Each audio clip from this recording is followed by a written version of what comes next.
The day her ex-husband stood in the middle of Harvest & Co. and laughed at her was the day Nadia realized she'd spent 3 years being afraid of the wrong things. She hadn't even recognized him at first. She was behind the counter pulling a double shot, one eye on the espresso timer and the other on her daughter Bia, 4 years old, sitting cross-legged on the little reading rug in the corner with a picture book open in her lap, when the bell above the door rang and a group of suits walked in. Wednesday lunch crowd. Nothing unusual. Then she heard that laugh. Low and easy, the kind of laugh that never apologized for itself. She'd know it anywhere. Ryan Faulkner stood 6 feet tall in a charcoal jacket that probably cost more than her monthly espresso supplier invoice, hand on the shoulder of some younger guy she didn't recognize, scanning the menu board like he owned the room. Which was how Ryan always stood in every room, like he owned it. He hadn't noticed her yet. For exactly 4 seconds, Nadia considered ducking into the back, sending Juno out to take their order, pretending she'd stepped away. Then she set down the portafilter, wiped her hands on her apron, and walked to the register. "Welcome to Harvest," she said. "What can I get started for you?" Ryan looked down. Something moved across his face, surprise, then amusement, then something she didn't have a name for, before he settled into that same easy smile she'd once thought was charm. "Nadia," he said her name like a punchline. "You're still here." "I own it," she said. "So yes." He glanced around. The reclaimed wood counters, the exposed brick, the chalkboard menu, 14 tables, herb garden in the window. She'd built every inch of it. He swept his eyes over the whole place in about 2 seconds and made a small sound, not quite a laugh, but close enough. "Right," he said. "The coffee shop dream." He turned to the guy beside him. "We dated for 2 years and she quit her nursing job to open a coffee shop. I told her." He stopped himself, smiled again. "Never mind. I'll take a black coffee. Large." The guy beside him was polite enough to look at the floor. Nadia rang him up without a word. She watched him settle into a table near the window with his colleague, pulling out his phone, already forgetting she existed. He'd always been good at that, picking people up and putting them down without ever fully registering the weight of either. She thought about the 2 years she'd spent second-guessing her nursing license, her instincts, her ability to read people. All because Ryan had a way of saying, "That's a bit dramatic. Don't you think?" that made her feel like her own mind was broken? She thought about the 18 months after the divorce, working night shifts at the clinic while her mother watched Bia, saving every spare dollar, doing the math on a lease in a neighborhood everyone said was transitioning, but that she'd believed in. She thought about the morning she'd signed the papers for this space, and cried in her car in the parking lot for 20 minutes. Not from fear, but from something that felt almost like being set free. And she thought about the phone call she'd gotten 3 months ago, the one from a man named Callister Vane. She'd almost ignored it. Unknown number, early on a Tuesday. She got spam calls constantly, the price of having your business number listed publicly. But something made her answer. His voice was measured, unhurried. The kind of voice that didn't perform confidence because it didn't need to. "Mrs. Nadia Farrow, I'm looking at your location on Merchant Street. I understand you've been open 2 years. "Almost 3, she said, already reaching for the no thank you she kept ready. "I'd like to come in," he said, "not as an investor, just as someone who's been watching the neighborhood. Thursday morning, if you're open." She almost said no, but something in the way he said watching the neighborhood caught her. It wasn't the language of a developer or a speculator. It sounded like someone who actually lived somewhere. "We open at 7, she said. He came in at 7:15. Tall, maybe 40, quiet in the way that had nothing to do with shyness. He ordered a cortado, sat at Tutu near the back, and read a physical newspaper. Not his phone, an actual newspaper. He came back Friday. Then the following Tuesday, the 3rd week, he asked if he could bring his dog. "It's a greyhound," he said. "She's very calm." Nadia had a no-pets policy. She heard herself saying, sure. His name was Callister, but he told her the 2nd week to just call him Cal. He asked questions that weren't small talk. Not how's business, but what made you choose this neighborhood? What do you think happens to a street when a coffee shop anchors it? Do you know the family that used to run the dry cleaner on the corner? He listened to the answers like they mattered. She didn't know what he did for a living, not for the first month. He deflected easily, moved the conversation somewhere else, and she let him because she was out of practice with this, and also because she was busy, and also because whatever it was easy. Easier than anything had been in a long time. When she finally asked directly, it was a Saturday morning in November. Bea asleep in the office in back because the babysitter had canceled. The shop quiet for a half hour before the weekend rush. He looked at her for a moment. I manage assets, he said. Mostly property, some private equity. Across a few states. That's vague, she said. I know. He wasn't apologetic about it. My family's been in it for a long time. I don't usually lead with it because it changes how people talk to me. She understood that more than he probably expected. People talk to me differently when I tell them I used to be a nurse, she said. They assume I got tired or burned out. Like opening this was a consolation prize. He looked at her over his cortado. Was it? No, she said. It was the harder choice. The nursing was the safe thing. He nodded like that made complete sense. My situation's not unlike that, he said. Staying in what I do is the harder choice. But it's mine. Bea wandered out from the back hallway right then, hair messy, dragging her stuffed rabbit by the ear, and stopped when she saw Cal. You have a dog, she informed him. Her name's Fern, he said. She's outside. Bea considered this. Can I see her? Nadia started to say, let's let this man have his coffee in peace, but Cal was already putting his newspaper aside. I'll introduce you, he said, if your mom says it's okay. Bea turned to Nadia with an expression that held absolutely zero doubt about the outcome of this negotiation. That was the morning something shifted. Not fast, not like a door swinging open. More like the particular quality of light in a room changes as the afternoon comes in, gradual, and then all at once, and you realize you've been sitting in it for a while already. She still hadn't met anyone from his life. That was the thing that sat quietly at the back of her mind. 3 months, and she'd seen him here in the shop, and twice walking in the park 2 blocks over, and once briefly at a hardware store where they'd run into each other entirely by accident, and she'd watched him help a 70-year-old woman reach something on a high shelf without being asked, which she'd thought about probably too many times since. But she hadn't met a single person from his world. She'd told herself she wasn't in a rush. She'd told herself she was being smart, careful, that she'd been burned before, and this time she was going to take things slowly. All of which was true. But there was a small voice underneath all of it that sounded a lot like her old therapist, asking her to be honest about what she was protecting. She mentioned it to him one evening in January. Bea in bed, Nadia cleaning up the last of the closing tasks, Cal still at his usual table because he'd gotten into the habit of staying until she locked up. I've been thinking, she said, not looking at him, wiping down the counter. We've been doing this for 3 months, and I don't know anything about your actual life. The people in it. Silence for a moment. What do you want to know? He said. I'm not asking you to file a disclosure report. I'm just noticing. She put down the cloth and looked at him. You know about Bea's rabbit and her thing about the color orange and the fact that my dad died when I was 12 and that I almost quit this place twice in the first 6 months. I've told you things I haven't told people I've known for years, and I don't know. She stopped. I don't know why you keep things so separate. He was quiet for a long moment, not uncomfortable. He was almost never uncomfortable, but like he was choosing something. My family is complicated, he said.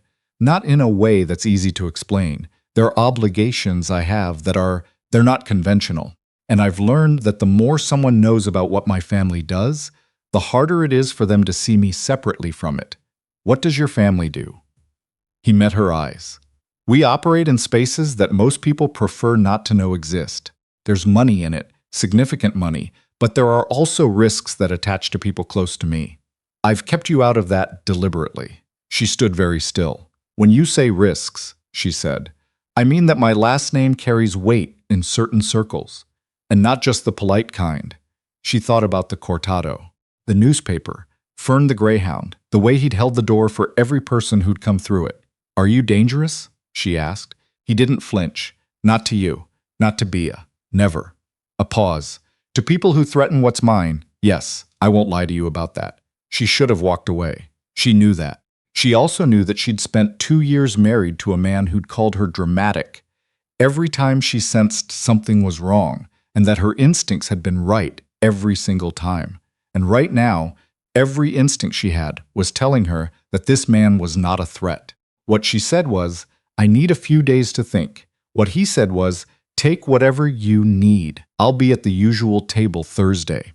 She thought about it for 6 days. She talked to nobody about it, not her sister, not her best friend Tara, who would have approximately 400 opinions and none of them quiet. She thought about it while making Bee's lunches, and during the Tuesday morning rush, and in the shower, and at 2 in the morning when the building made its old building sounds, and she lay awake on her side, watching the ceiling. What she kept coming back to was not the vague, cinematic word risks. What she kept coming back to was, he told her, he could have kept deflecting. He was clearly extremely good at deflecting. He chose to tell her. Thursday, he came in at 7:15, ordered a cortado, sat in the back. She brought it to him herself, which she didn't usually do. "I have one condition," she said. He waited. "I meet your people, not all of them, but I'm not doing this in a bubble. I need to see how you exist in the rest of your life." He looked at her for a moment. Something moved in his face. "There's a dinner," he said. "Family, Saturday. It won't be comfortable. Most things that matter aren't." The dinner was at a house in the hills that should have had a name.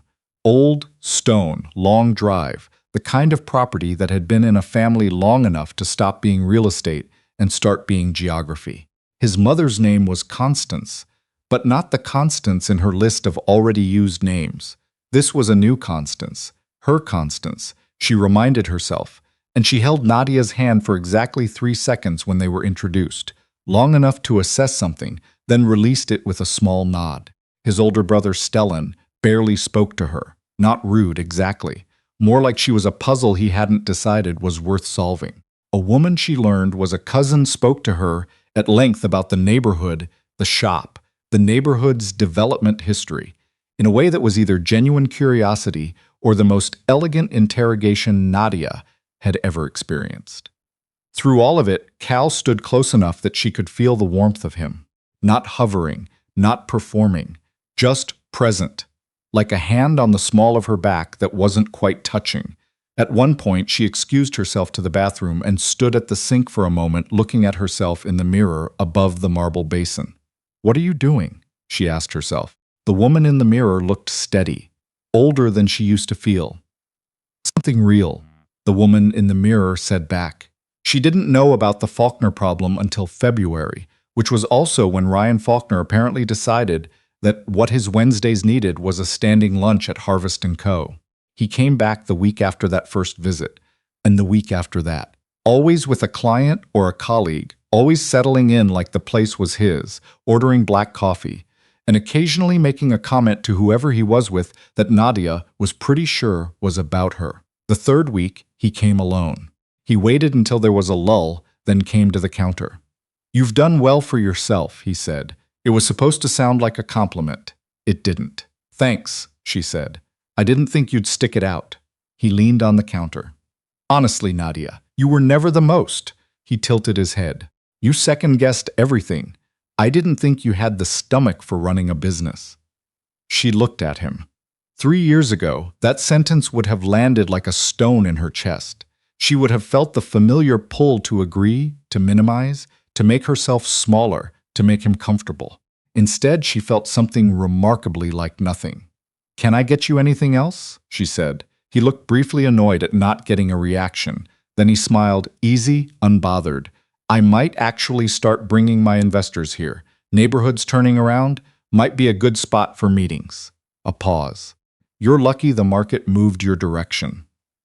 Lucky. She thought about the nights she'd spent over spreadsheets, renegotiating her supplier contracts, building relationships with every business on the block, learning the name of the woman at the corner laundromat and her daughter's soccer schedule. She thought about the morning in year 1 when the pipes in the back room had burst and she'd spent 6 hours on the floor with a plumber and a wet-dry vac and had still opened the next day. She thought about what luck had to do with any of it. "Have a good afternoon, Ryan," she said. It was Cal who was there the day it all came apart. He'd started coming by on Saturdays, and Bea had started treating him like furniture. The best kind of furniture, the kind that played card games and had a dog.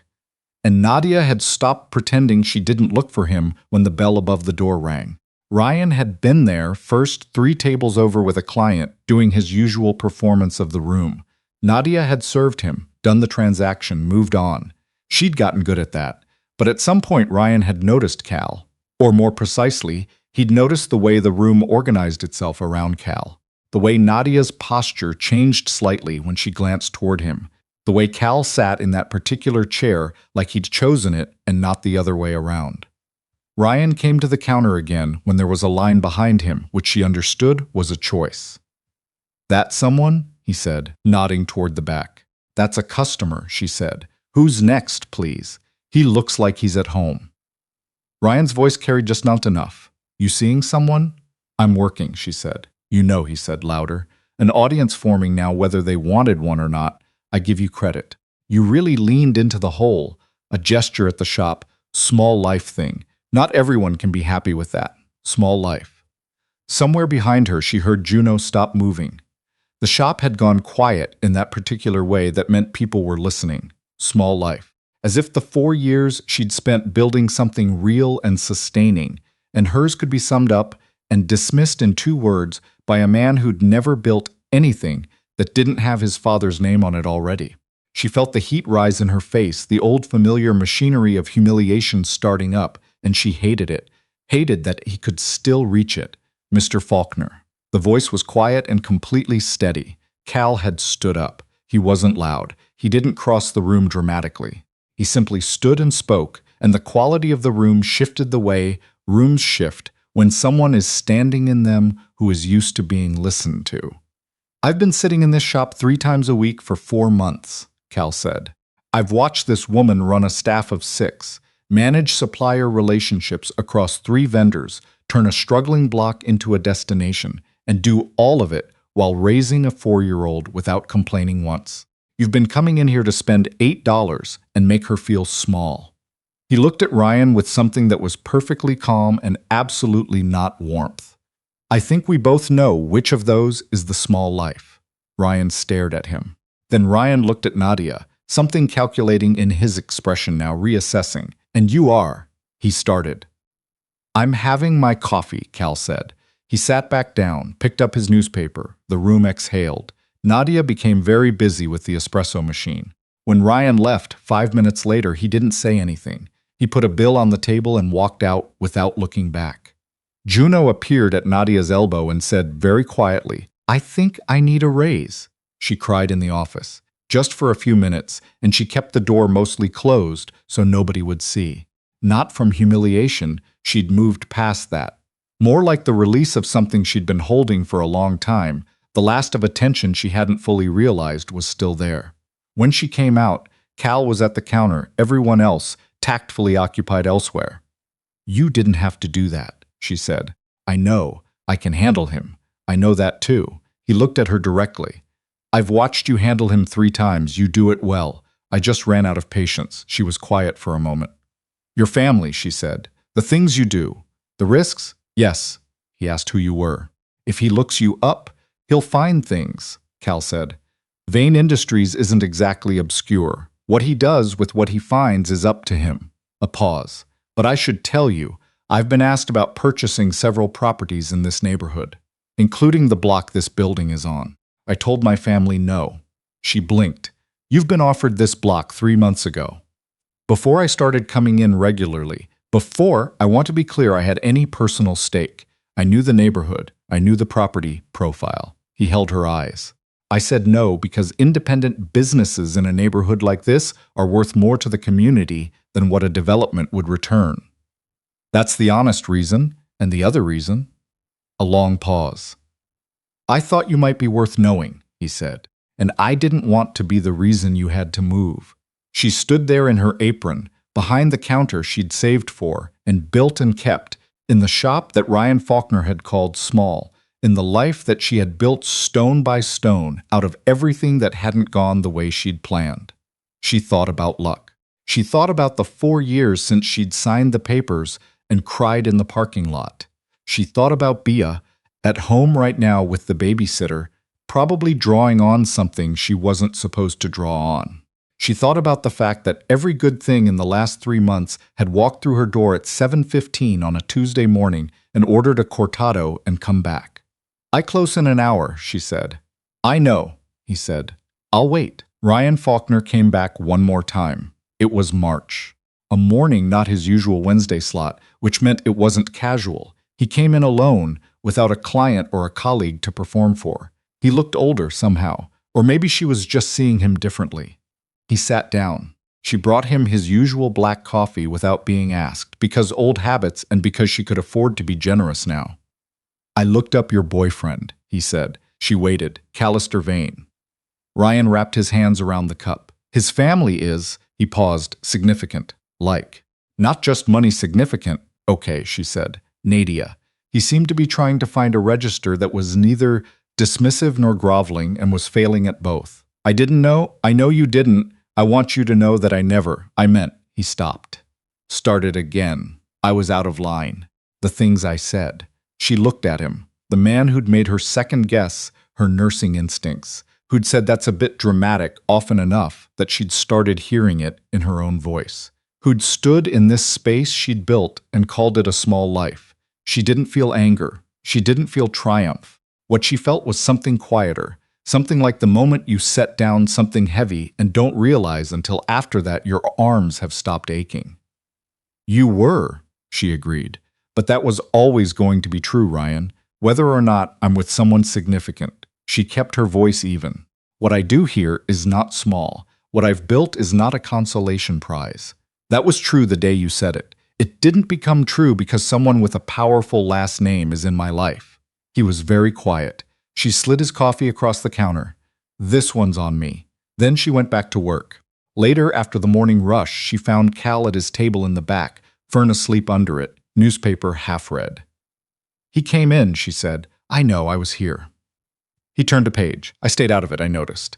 She sat down across from him, which she rarely did during hours, and he looked up. He apologized. "Sort of. Good. I think he was mostly apologizing because he knows who you are now. Probably. It didn't matter," she said. "Not the way I would have expected it to. The apology. It would have meant something 3 years ago. Right now it mostly just felt." She searched. "Like returning a library book you forgot you had. Not a big deal. Just, here, this belongs to you, we're done." Cal lowered the newspaper. "Yeah?" he said. "Yeah." She looked at him. This man who'd told her the truth when he could have kept deflecting, who had one condition on being in her life, that she was honest about hers, who'd sat down in her shop every week for 4 months and paid attention like it was a thing worth doing. "I want to meet more of your family," she said. He was quiet for a moment. "Constance liked you," he said. "She told me afterward. She doesn't usually. Your brother didn't. Stellan doesn't like anyone. He'll come around. He always does." Bay would probably climb on Stellan within 3 meetings, Nadia thought, and he would be powerless against it, because everyone was powerless against Bia. She thought about the 4-year-old asleep in the office on the day this whole thing had started. About the picture book and the reading rug and the shot she'd been pulling when the bell rang and that laugh had come in through the door. She thought about how afraid she'd been. Not of Ryan, not really, not in the end, but of herself, of her own choices, of whether she'd ever be able to trust the part of her brain that said this is right and this is wrong and this is worth fighting for. But she'd signed the papers anyway, and she'd answered the phone. And she'd said yes to a greyhound named Fern and a cortado and a man who read physical newspapers and stayed until she locked up, not because she was sure, but because her instinct said real. And she'd decided, 4 years ago, in a parking lot, crying with the papers in her lap, that she was going to trust those instincts again, even when it was the harder choice, especially then. She looked at Cal across the table. In the shop that was hers, in the neighborhood she'd believed in the life that was small, only to people who'd never had the courage to build one. "Thursday's good," she said. "Tell Constance I'll bring coffee."